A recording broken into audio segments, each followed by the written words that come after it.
Alors Mercedes, Toto Wolff, pas content? Hein, Toto? Humilié par son équipe cliente McLaren. Mon Dieu. Je crois toujours qu'on peut battre Max.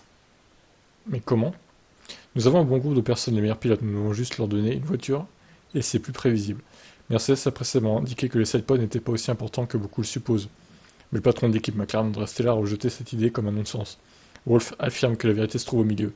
Vous savez, nous avions le concept des pods latéraux et la carrosserie dans le tunnel, très tôt déjà, pour voir quelle voie ça ouvrirait et combien ça ajouterait à la performance.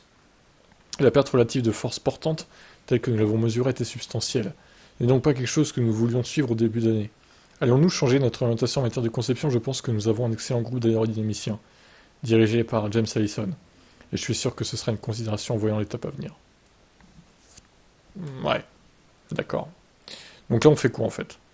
On fait une croix sur 2023 et on compte sur 2024. Et en 2024, ils vont nous dire quoi?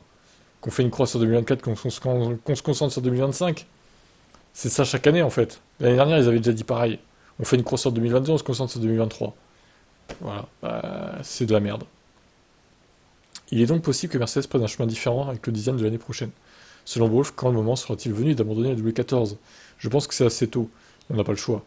Il s'agit de revenir, d'être en mesure de gagner un championnat du monde à cet égard. Ça n'arrivera pas cette année. On doit fixer nos yeux sur l'année prochaine. Ridicule. Donc là, en fait, ce qu'il est en train de dire, c'est qu'ils vont repartir de zéro, encore l'année prochaine. Oh là là, les galériens à Mercedes, c'est honteux.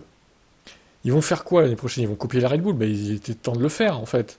McLaren, ça leur a pas pris un an de le faire, hein, ça leur a pris quelques mois. Ils étaient dans la merde au début de la saison, McLaren. Ils ont, je sais pas comment d'ailleurs, ils ont réussi à copier la Red Bull de façon assez précise.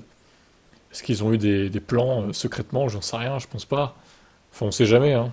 McLaren a déjà été pris dans une affaire d'espionnage, on le rappelle, en 2007, avec Ferrari. Donc, bon, écoutez, moi je ne sais pas ce qui se passe dans le coulisses. Mais en tout cas, une chose est sûre, c'est qu'ils ont une fusée maintenant. Enfin, une fusée. Elle est très forte, la McLaren. Elle est pas aussi forte que la Red Bull, mais elle est quand même pas mal. Donc là, Mercedes, faites pareil en fait. Achetez les plans de McLaren, je sais pas, faites quelque chose. Avec donnez-leur des moteurs gratuits et en échange des plans de la Mercedes 2023. De la McLaren 2023, au pire. Faites quelque chose. Bouge-toi, Toto. Allez. C'est à toi là. C'est à toi de jouer là.